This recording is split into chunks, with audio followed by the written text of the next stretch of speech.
Welcome to This Day in His Story, created by American Heritage Worldwide, a reminder that every day holds something new to learn. Did you know Wilford Woodruff drove Brigham Young into the Salt Lake Valley in the back of his wagon because he was seriously ill?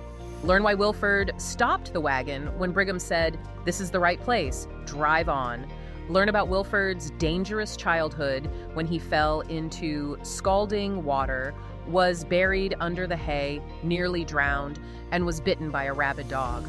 Discover how Wilford believed he was spared through all those dangers by the mercy of the Lord, and lived to call the Salt Lake Valley a land of promise held in reserve by the hand of God.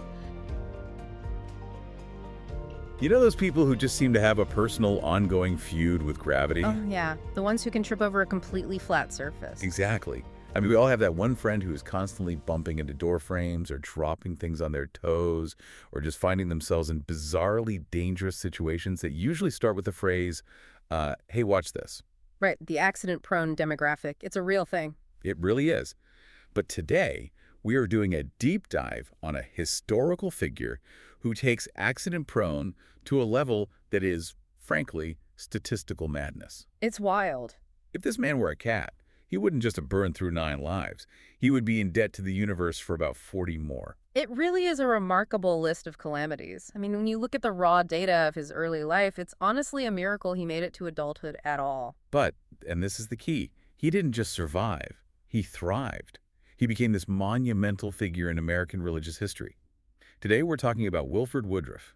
A name that might be familiar to some of you listening, but his backstory is so often overshadowed by his later years. Right. To give us some basic context, he became the 4th president of the Church of Jesus Christ of Latter-day Saints. But his story starts way before that. He was born on March 1st, 1807 in Farmington, Connecticut. And before he was a president, or a religious leader, or even a grown man, he was apparently the universe's favorite punching bag. Basically, yeah. So our mission for this deep dive is to explore how a man who survived just a comical amount of near-death experiences became the crucial historical bridge between the founding prophet, Joseph Smith, and the modern era of the church. And we have some fantastic source material to build this deep dive on today. We're looking at biographies, historical timelines, and his own journals. Wilford Woodruff was a meticulous record keeper. Which is great for us. So let's start at the beginning, because from what I'm looking at here, the beginning wasn't just him being clumsy, it was genuinely tragic. It was. His story really starts with a significant loss. When Wilford was just 15 months old, his mother died. From spotted fever, right? Yes, spotted fever. It's a bacterial disease usually transmitted by ticks. Modern medicine knows a variation of it as Rocky Mountain spotted fever. Got it. But back then, it was devastating. So Wilford is left as a baby to be raised by his father and stepmother. Okay, so a really rough start. But then he gets a bit older, and we get the first glimpse of his unique relationship with danger. The attic story. The attic story. This is a classic. So Wilford and his brothers, Thompson and Asmon, they had this one strict rule from their father. They were absolutely forbidden from playing in the attic. Which, let's be honest, to 3 young boys is essentially a formal invitation. Right. Do not go into the mysterious dark attic just translates to go there immediately. Exactly. So what happens? Well, Wilford actually hesitated at first. The sources note that he really didn't want to disobey his father, that the mystery of the attic was just too strong. He finally gave in and went up the stairs. And disaster strikes. Of course. He trips at the very top stair. And he doesn't just stumble, he falls all the way down to the bottom of the staircase and breaks his arm. Ouch. And setting a bone back then was not exactly a pleasant experience. No, not at all. But what's fascinating is how he interpreted this later. The experts point out that this was his first major lesson in obedience. How so? He realized that his earthly father's rules were there to protect him, and he later applied that same principle to the Lord, that obedience was a protective measure. Okay, so that's one broken arm. And if that was the end of it, we wouldn't be talking about him today. Yeah. But I am looking at this litany of accidents he survived before the age of 20. It is a long list. It is absurd. I'm going to run through some of these. I just want you to picture this poor kid. At age 3, he falls into a cauldron of scalding water. Scalding water. Which was highly fatal back then due to infection. Right. Then he face plants onto a bare floor from a barn beam. Ouch. He breaks both arms in separate falls. He narrowly misses being gored by a bull. It just keeps going. He breaks a leg falling from a carriage. He gets kicked in the stomach by an ox. He gets buried under a load of hay when a wagon tips over. You'd think he'd stay away from farm animals. You would think. But no, he's in another wagon that overturns when a horse bolts down a hill. He falls 15 feet from a tree and lands flat on his back. Just brutal impacts. He almost drowns in 30 feet of water. Oh. And you have to explain the apple tree incident, because this one sounds like a dark fairy tale. Yeah, that one is terrifying. So he was out in this severe winter storm and got incredibly cold. He was essentially freezing to death. So to escape the wind, he literally crawled into the hollow trunk of an apple tree. He just stayed there. He was freezing, he crawled in, and almost completely froze to death inside this tree. The only reason he survived is that someone happened to find him and pulled him out. Just incredible luck, or lack of it. But we're still not done. He splits his foot open, chopping wood. He gets bitten by a dog that is in the last stages of rabies. Rabies, which is almost always a death sentence, especially in the 19th century. And finally, he is thrown from a runaway horse, breaking a leg in 2 places and dislocating both of his ankles. Both ankles. And all of this happened before he turned 20. Before he was 20 years old. I mean, statistically, how does a person survive that much physical trauma? Oh, Wilford asked himself that exact same question. And this is where we see a pivot in his life. He didn't look at all this and think, wow, I have terrible luck. What did he think?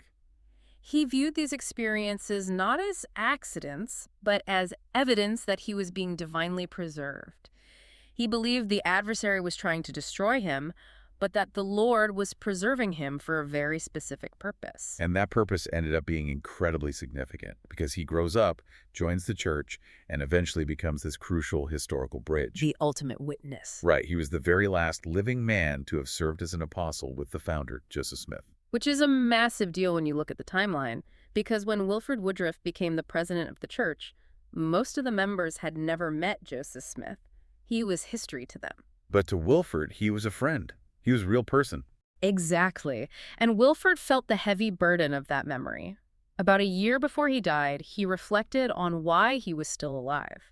He realized he was the only one left who had received these specific spiritual endowments directly from Joseph Smith.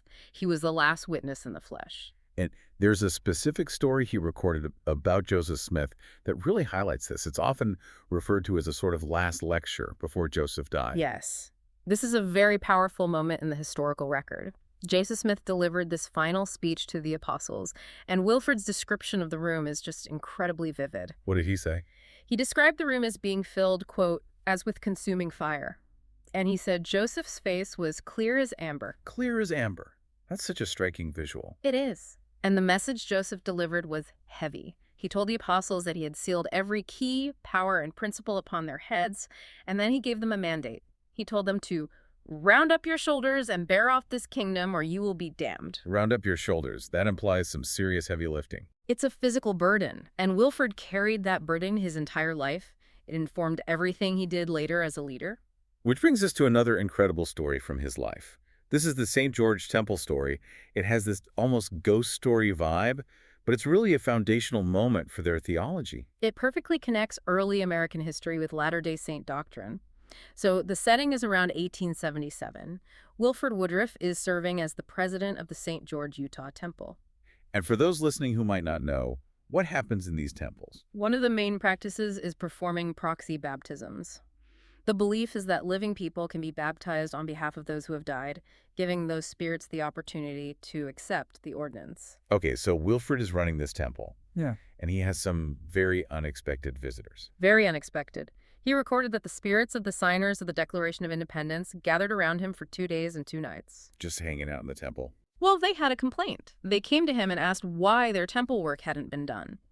They argued that they had laid the foundation of the government that the saints were now enjoying, and that they had remained true to it. So they were basically saying, hey, we built the country that gives you religious freedom. Why are you forgetting about us? Exactly. And Wilford's response was immediate. He didn't form a committee to think about it. He went straight into the baptismal font. And he was baptized for the signers of the Declaration. Yes, and he didn't stop there. He was also baptized for 50 other eminent men. The sources specifically mention John Wesley and Christopher Columbus. And he was baptized for the U.S. presidents too, right? He was, for every U.S. president up to that time. Except 3. Except 3. Okay, you have to tell us who the 3 were. Well, the source material for this deep dive actually just notes the exception. It doesn't list their names here. Oh man, that is a cliffhanger. I guess that's something for the listener to go look up later. It is a great research prompt. But the real significance of this event is how it highlights Wilford's role. He was literally connecting the concept of American liberty with his church's theology. That makes a lot of sense. Now, let's pivot to his role as a historian. Because he wasn't just experiencing history, he was documenting it. He was the ultimate keeper of the record. He kept a daily journal, and it is considered one of the most significant contributions to church history. If he hadn't written things down, we would be missing so much, like the famous 1847 trek to the Salt Lake Valley.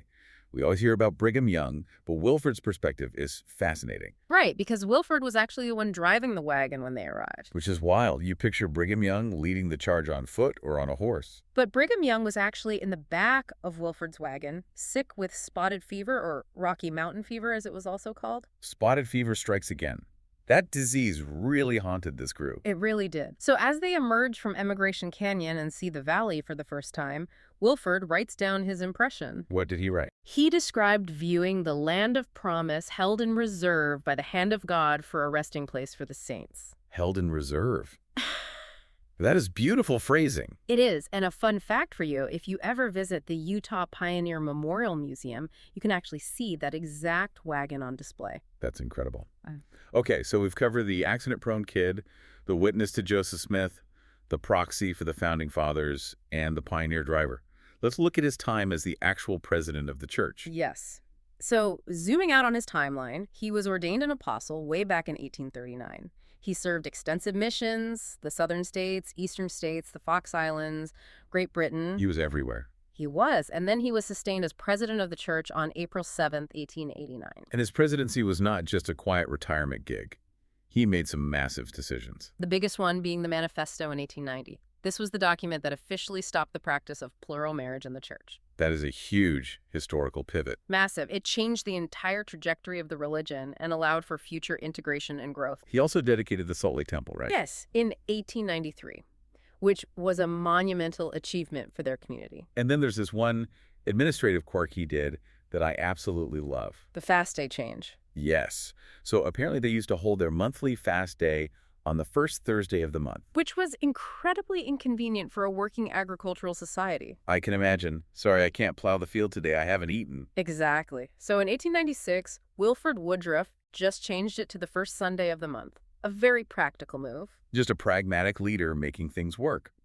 And he served until he died on September 7th, 1898 in San Francisco. An incredible lifespan, really. From 1807 to 1898, he basically saw the entire 19th century.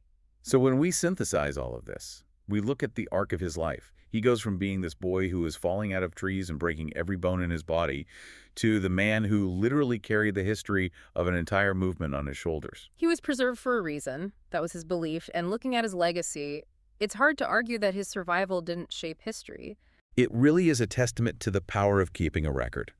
Which brings us back to you, the listener. Wilford Woodruff's legacy exists because he took the time to write it down. Every single day. So think about your own life. If you wrote down the events of your life today, what would actually be important 100 years from now? It's a great question to ponder. We often don't realize we're living through history until it's in the past. Exactly. Yeah. So leave yourself a record. Because as we've seen today with our accident-prone prophet, you never know how surviving your own litany of disasters might end up ensuring that the keys to the future are passed on safely. Well said. Thanks for joining us on this deep dive. We'll catch you in the next one. Thank you for joining us for this day in his story. May the lessons of yesterday inspire you to see God's hand today and to play your part in his story now.